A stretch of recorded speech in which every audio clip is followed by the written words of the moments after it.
జగన్మోహన్ రెడ్డి అతని యొక్క నైజం ఏంటో అర్థం కావట్లే.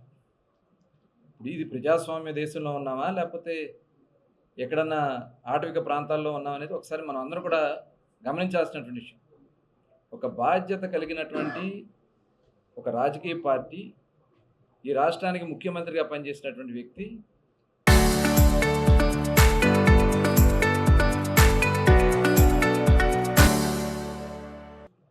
ఈరోజు చట్టాలున్నాయి. ఆ చట్టాలకు కట్టుబడి మాట్లాడాల్సిన అవసరం ఉందా లేదా అనేది ప్రతి ఒక్కరు కూడా ఆలోచించాల్సినటువంటి విషయం. ఎందుకంటే యాక్సిడెంట్ జరిగింది, అది సిదిలి అప్పలరాజు కుమారుడు యాక్సిడెంట్ చేశాడు, అక్కడ మనిషి చనిపోయాడు. యాక్సిడెంట్ చేసినప్పుడు అది కేసు అవదా? ఆ కేసులో అరెస్ట్ చేయరా? సామాన్యులు అయితే అరెస్ట్ చేయరా? ఆయన అయితే మాజీ మంత్రి కొడుకైతే అరెస్ట్ చేయకూడదా? అదే కాకుండా పేరు మార్చేశారు. అక్కడ ఇంకొకడు వేరే పేరు పెట్టి ఆ కేసుని తారుమారు చేయాలని ప్రయత్నం చేస్తే అదొక పెద్ద క్రిమినల్ కేసు. దాన్ని పట్టుకుని జగన్మోహన్ రెడ్డికి 18 ఏళ్ల కుర్రాడు యాక్సిడెంట్ చేస్తే కేసు కడతారా అని చెప్పి మాట్లాడుతూ ఉన్నాడంటే అతని మానసిక పరిస్థితి ఏంటనేది ప్రజలు కూడా గమనించుకోవాల్సినటువంటి అవసరం. అదే కాదు, గతంలో విజయవాడలో మరి సాయి కృష్ణ అతను మానభంగాలు చేశాడు, డ్రగ్స్, గంజాయి, హత్య కేసుల్లో ఉన్నటువంటి వ్యక్తిని పట్టుకుని 23 సంవత్సరాల సాయి కృష్ణ తప్పు చేస్తే అరెస్ట్ చేస్తారా అని చెప్పి మాట్లాడినటువంటి విషయాన్ని చూసాం. మరి ఈ సందర్భంగా నేను అడుగుతా ఉన్నా, సొంత బాబాయిని హత్య చేసినప్పుడు మరి ఆయన ఆ హత్యని కనీసం అరెస్ట్ చేయకుండా ప్రయత్నం చేసినటువంటి విధానం మనం చూసాం.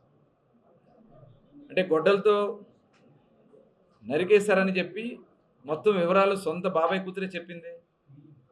ఇప్పుడు అంత దాకేందుకు జగన్మోహన్ రెడ్డి గారు ఈ చిన్న చిన్న కేసులే కదా అంటున్నాడు. కోడికత్తి కేసులో చిన్న ఘాటే కదా పెట్టింది. అతను కూడా చిన్న వయసే కదా అతనిది. కోడికత్తి సీనుని కనీసం బెయిల్ రాకుండా చేసినటువంటి వ్యక్తి జగన్మోహన్ రెడ్డి కాదా? అంటే అప్పుడు ఒక చట్టమా, ఇప్పుడు ఒక చట్టమా? సమాధానం చెప్పాలి జగన్మోహన్ రెడ్డి గారు. కోడికత్తి కేసులో ఉన్నటువంటి కోడికత్తి సీను 5 సంవత్సరాలు అమాయకుడు, ఒక దళితుడు జైల్లో మగ్గాడు. కనీసం నువ్వు వచ్చి కోర్టులో ఒక స్టేట్మెంట్ ఇస్తే అతను బెయిల్ వచ్చి ఉండేది. అంటే వాళ్ళ నాయకులు చేస్తేనేమో అది మెప్పు. ఇది ఒకసారి ప్రజలందరూ కూడా మనందరూ కూడా గమనించుకోవాల్సినటువంటి విషయం. ఈ రాష్ట్రంలో అరాచకాలు చేయడానికి ప్రోత్సహిస్తున్న వ్యక్తి జగన్మోహన్ రెడ్డి. ఈ అరాచక వ్యవస్థల్ని, అరాచక శక్తుల్ని కాపాడడానికి ప్రయత్నం చేస్తున్నటువంటి వ్యక్తి జగన్మోహన్ రెడ్డి. ఈ రాష్ట్రాన్ని సర్వనాశనం కాకుండా చూసుకోవాల్సినటువంటి బాధ్యత ప్రతి పౌరుడు మనం తీసుకోవాలి. ఇవాళ కుట్రబన్నే కార్యక్రమాలు కదా, అమరావతి మీద కుట్రబంతా ఉన్నాడు. అమరావతి రైతాంగాన్ని రెచ్చగొట్టాలని ప్రయత్నం చేస్తూ ఉన్నాడు. సీడ్ యాక్సెస్ రోడ్డుకి రైతులు ముందుకు ఇస్తానికి విల్లింగ్ ఇస్తే వాళ్ళని ఇవ్వద్దని చెప్పి అడ్డం పెట్టి ఆపాలనే ప్రయత్నం చేస్తూ ఉన్నాడు. అంటే కేవలం ఈ రాష్ట్రం అభివృద్ధి చెందడం ఏమాత్రం ఇష్టం లేనటువంటి వ్యక్తి జగన్మోహన్ రెడ్డి. అందుకనే అడుగడుగున ఇబ్బందులు సృష్టించడానికి ఇవాళ సోషల్ మీడియాలో తప్పుడు పోస్టులు పెట్టించడం, పెట్టిన వాళ్ళ పట్ల ఆయన వాళ్ళకి రక్షణగా నిలబడే కార్యక్రమాలు చేయటం. ఎవరండి ఆయన?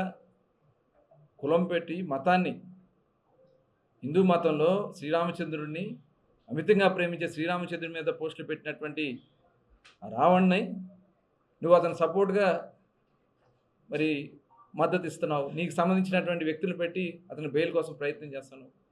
ఒకసారి ప్రజలందరూ కూడా గమనించాలని ఈ సందర్భంగా కోరుతాను.